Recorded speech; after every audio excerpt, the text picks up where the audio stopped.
Fatherly advice, this is not probability, it's a certainty, a law, something that is guaranteed to be true for every person who ever lives. If you can't stay with us, visit PastorPaul.net later today to listen online on demand. But now let's learn more about the principles of sowing and reaping in Pastor Paul's message, Respecting the Law of the Harvest.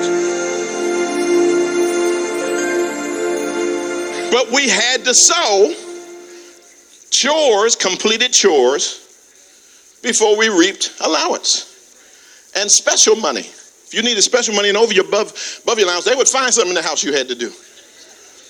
I'm talking about when Chuck Taylor's first came out. Chuck Taylor All-Stars.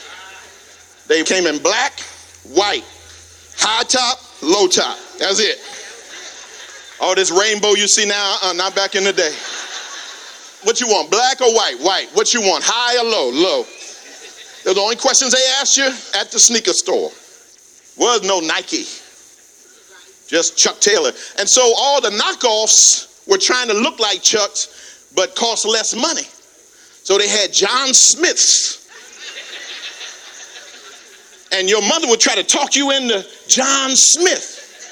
I said, you don't understand, I can't go to school with John Smith. They will beat me up if I show up with fake Chuck Taylors. She said, all right, well, since that costs $3-4 more than the John Smith, you're going to have to work that off. Put you to work. Reap if you sow. It's a spiritual principle. You got to sow into your spirituality before you can reap. It's a natural principle. It's a financial principle. If you don't sow, you can't expect to reap. Please understand that. It's true all of your life. Doesn't have an age limit on it. You got to sow. You want healthy relationships, you have to sow into them. You want a best friend, be a best friend. You got to sow. You got to call them.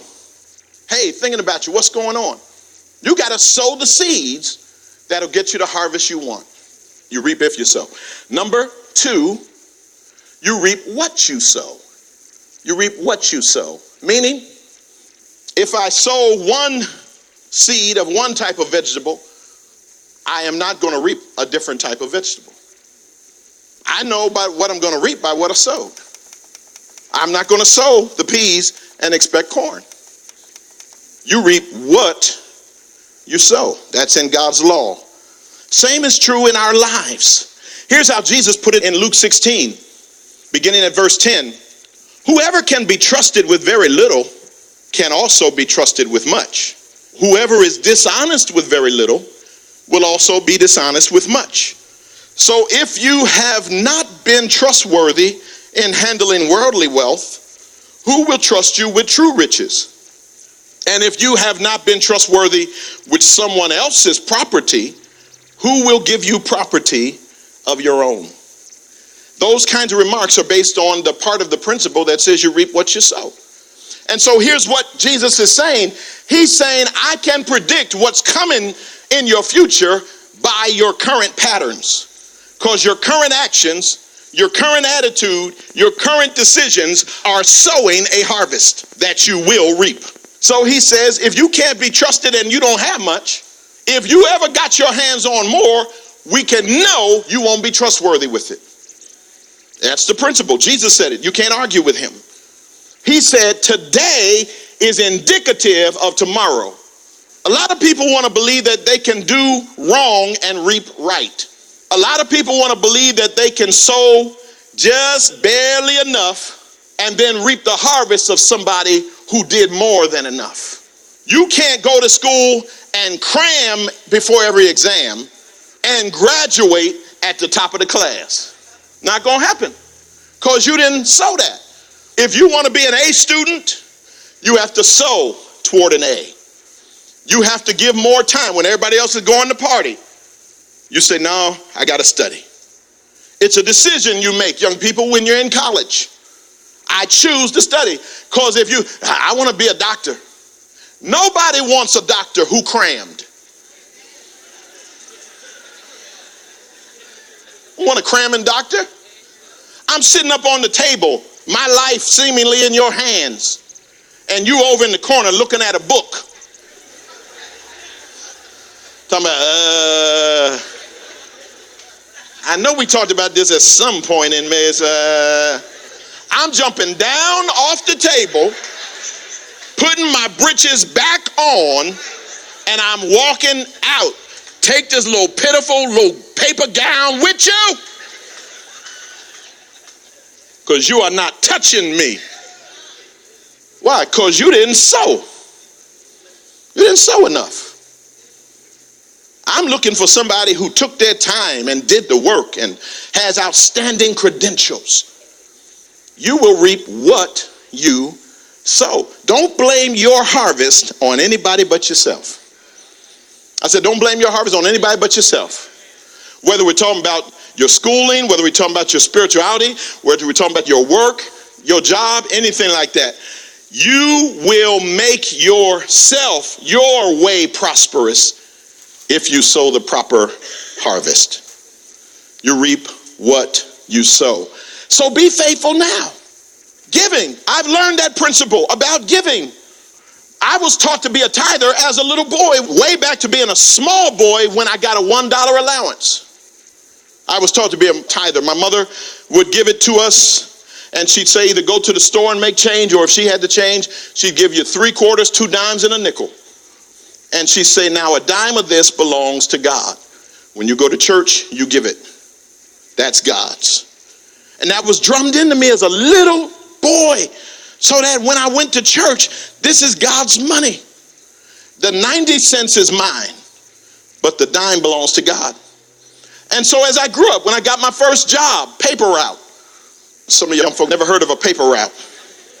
Back in the day, we had paper routes. You were responsible for getting the daily paper to a certain number of homes in your neighborhood. And I think back and say, ooh, those are about the last days you could walk around, especially on collection day, because you then have to go to these houses and collect the money. In America, it actually happened. It actually happened in America. Young people would walk around on collection day and go to these people's houses, and they'd have someone would have it right by the door. Oh yeah, here it is, here it is. And they'd pay you for the paper. And we actually walked around with that money in our pockets before we got to all of our houses, depending on what the size of your paper route was. If I had 85 homes, then I'm supposed to come back with 85 payments. And you turn it in, and they give you your portion. And yeah, we got jumped a couple of times. You know, sometimes it was just going to happen. A friend of mine, the gang on the corner saw him coming, knew he was the paper boy, and it was collection day, and they said, give me what you got. And he tried to act like, oh no, I haven't had a chance to go get it yet. And they said, no, we think you got it. And he said, they picked me up, and they shook me. He said, and all the collections came out on the ground. But we were learning. That's our job. We had to do it. My second job was working at one of those little neighborhood stores, one of those little small stores you walk in, just get your sodas and milk and stuff like that. No big grocery, just little store. And I was the stock boy. Second job, stock boy. And putting the sodas in when the truck would come and put the bread and all that. I remember my first salary on that job was 85 cents an hour. I'm old. 85 cents an hour. And then when he saw I worked good, I got raised to $1. By the time I left there, I was making $1.50. One of them little after school jobs and then do about 4 hours on Saturday. But we took it. It's work. They gave you money that you could go up on the avenue and spend. Get cute shirts. So by the time you hit puberty and you're trying to be cute, you hooked up. You hoping the little girls will look at you. But we were learning lessons. And then when I got that, I've already learned to be a tither. So if I got a check for $47, then $4.70 belonged to God. My dad would say, just round that up. Don't insult God by being exact. Round that up, give him $5. Give him $5. Take that to church, bam. I've pleased God, I work, I'm going to store. And you learn that you can't beat God giving. And so you need to do that. If you can't be trusted with your current salary as a tither, I've heard people say, well, I can't do it right now, but one of these days, I'm going to be so broke off. No, Jesus said that's not going to happen. He said, because you can't be trusted now. And I haven't even given you a lot now. You can't be trusted with what you have. So you reap what you sow. If you sow generosity, you'll reap the harvest that generous people reap. And he said, you got to look at what you're doing now. Now is indicative of later. Now is going to be the fruit, the grown up fruit. That's what you'll see later, is what you're sowing now. And so look at every area of your life. You're sowing meanness and want to have a good relationship with your spouse? You're not going to, because you're not sowing into it.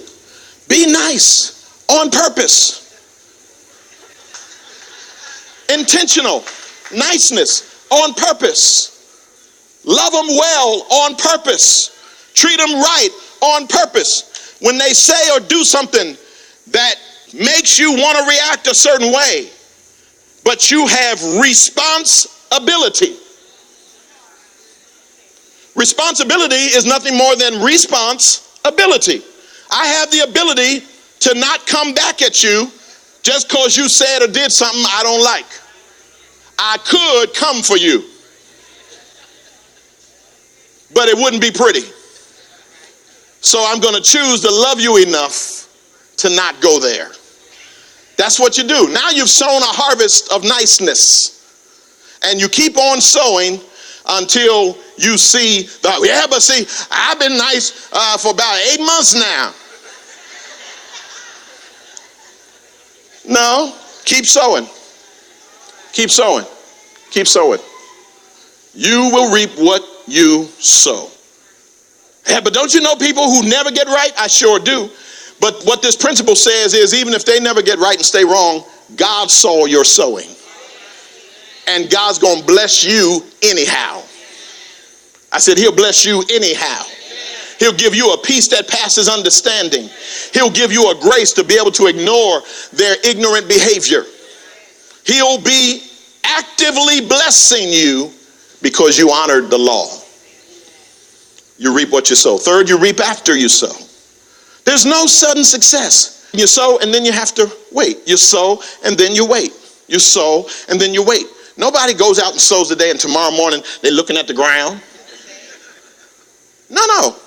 You sow, then there is a period where what's going on is not going on in a place of visibility. There's something happening, but you can't see it. You reap after you sow. That's why we have to learn the old-fashioned lesson of the best things are still worth waiting on. They always are. And that's why I've told you before, old-style life just taught us that almost accidentally. Because we didn't expect, because the law of technology wasn't in full effect back in those days. And so we knew you just have to wait on some things. You just have to wait on some things. You just had to put more effort into some things. You just had to give it time. Old-fashioned washing wasn't today's washing. Y'all say you washing, you put it in a machine and walk away. Old-fashioned washing was part of sewing. You had to work. You had to put some effort in it. Drying. Y'all put it in the dryer, push a button, walk away. Old-fashioned drying was you take it out of the washer, you shake it. You get clothespins. You go outside. You already have the line up. If you were in some hoods, they had a co-op. They had a line that went across the street. And you could pull your side, your neighbor could pull, and the clothes was, hey, you go down some streets and the clothes is hanging all out there like banners. And you had to let the wind blow on them. Back in the day, we took pictures. We didn't expect to see anything anytime soon.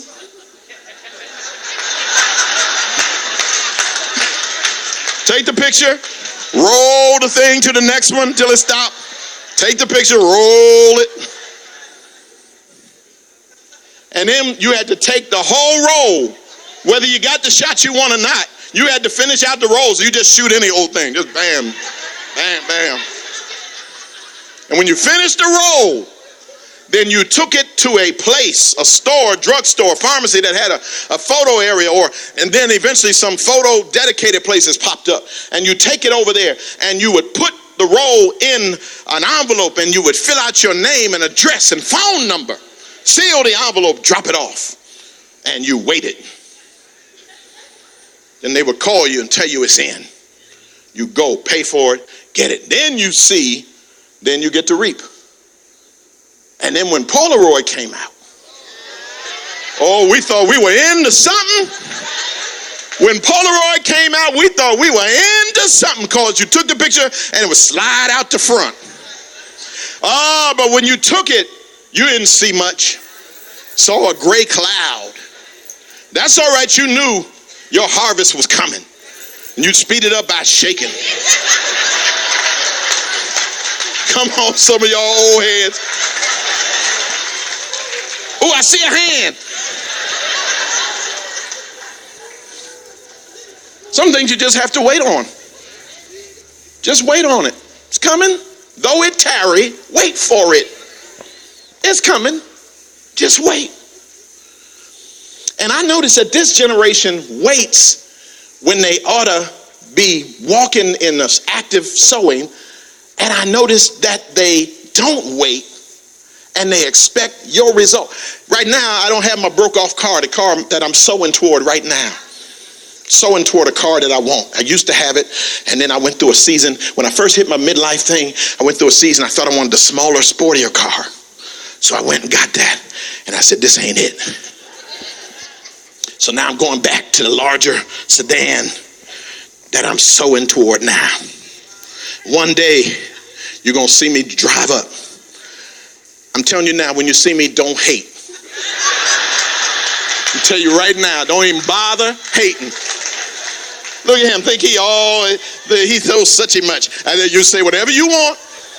I'm going to be smiling because I sowed toward this. I worked toward this. I labored toward this. I waited on, I sacrificed. I took care of other folks' needs. I gave generously to the kingdom, helped us get in this building. I did everything God wanted me to do. So when I'm sowing, don't you even fool with me. And if you fool with me, I'm going to ignore you. My wife already rolling nice. I'm waiting on mine. She been rolling nice. Because you know, that's the rule of old-fashioned marriage. If there's going to be a raggedy car and a good car, the wife get the good car back in the day. I know y'all don't practice that now. She got a job, let her get what she want to get. You who have a two-income family, that's how y'all roll. We didn't do that back then. My wife has not worked outside the home since our firstborn was born by design. When we were engaged, we talked about being a one-income family so that we could have the children the Lord was going to bless us to have, and she'd be in their lives. And we were sowing into our kids by planning that back then. Oh, I know you can raise good kids with two-income families. I'm not saying you can't. But our decision back in 1982 and 83 was, as we were preparing for kids, to do it that way. And it's paid great dividends because she was there in their lives all through those formative early years. She was there in their lives to get them into kindergarten and first grade. And she's there when they came home, and she's there with and it was a job. I've never let anybody say my wife doesn't work. I've never, in our 32 years at this point of marriage, don't you say to me, oh, so your wife don't work? Don't say that to me. I'm liable to have a flashback. Your wife don't work. She has worked all of our marriage because that was a priority for us. We wanted to raise kids who had old-fashioned training and old-fashioned sense, and we wanted to give them the blessing that I had growing up of a stay-at-home mom who could pour into her family. Again, you who have to work, I get it. I see the economy. I pray for y'all because you got two jobs. You got to work your job, then you got to come home and work your kids. And I pray for y'all, but we were blessed to do it. And didn't mean that I was making a lot of money, because when we first got married, I was an associate pastor. My dad practiced reverse discrimination because I was his son and his associate pastor. And he wanted to make sure the church didn't think I was going to get preferential treatment. So he treated me worse than he'd have treated any other associate pastor who didn't have his name. And I was working 12-hour days regularly. And he would tell the trustees, they say, we won't get him a raise. No, he don't need no raise. Yeah, all right. And I got this little old wife. But I was sowing faithfully, sowing into somebody else's property, so that one day when I had a church of my own, I could expect God to bless because I had sown into somebody else's vision. And my kids were blessed because they had their mother. And so we've been one income family. But whenever you've seen one nice car and one raggedy car in our family, and there have been several seasons when that's been the case, she was always the one rolling nice. And you see her in her little benzo, y'all leave her alone, because she has sown. And she has stood by her husband. And she has helped raise up this church. And she's sowing into your lives. So when you see her blessed, leave her alone, because she's earned it all.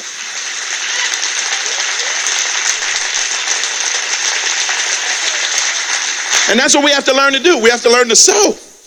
So you're going to get the harvest, but just keep sowing. Just keep sowing. And finally, you reap more than you sow. That's the good thing about it. God will give you a bumper crop. You sow, you did good sowing, but you didn't expect all this. That's where some of y'all are. You're going to be surprised by how much God's going to give you a return on your investment of faithfulness, a return on your investment of prayer, a return on your investment of staying in that marriage when you could have walked away. He's going to give you a bumper crop, a return on your decision to do it God's way rather than your way. And you'll experience a bumper crop. Some 30, some 60, some 100-fold. God will bless you in tremendous ways. You know, being faithful is not a matter of how you feel. It's a choice, a conscious decision to put our complete trust in God, to humble ourselves before Him, even when we may not feel like it. Sow seeds of faithfulness, and you will begin to reap the full measure of God's blessing in your life, to the point that your cup will run over. You know, this principle of sowing and reaping applies to every area of our life, including our relationships. If you want to find a good friend, be a good friend. You will reap the benefits of that which you yourself have sown. This month on Destined for Victory, we're pleased to offer you an outstanding resource that will help you build godly friendships. Written by Carolyn Nystrom and published by InterVarsity Press, it's a study guide called Friendship, and it's our gift to you in February by request for your gift of any size. As you dig into the stories of friends like David and Jonathan, you'll discover the riches of godly friendship. This revised Life Guide Bible study features additional questions for starting group discussions and for meeting God in personal reflection. Again, the study guide is called Friendship, and it's our gift to you by request for a gift of any size in February. Call 855-339-5500. That's 855-339-5500. Or mail your gift to Destined for Victory, Post Office Box 1767, Fremont, California, 94538. That's Destined for Victory, Box 1767, Fremont, California, 94538. Well, almost every day, thousands of people stop by our website, pastorpaul.net. They can listen to the daily radio broadcast, shop at our online store. Many of them follow us on Twitter and Facebook.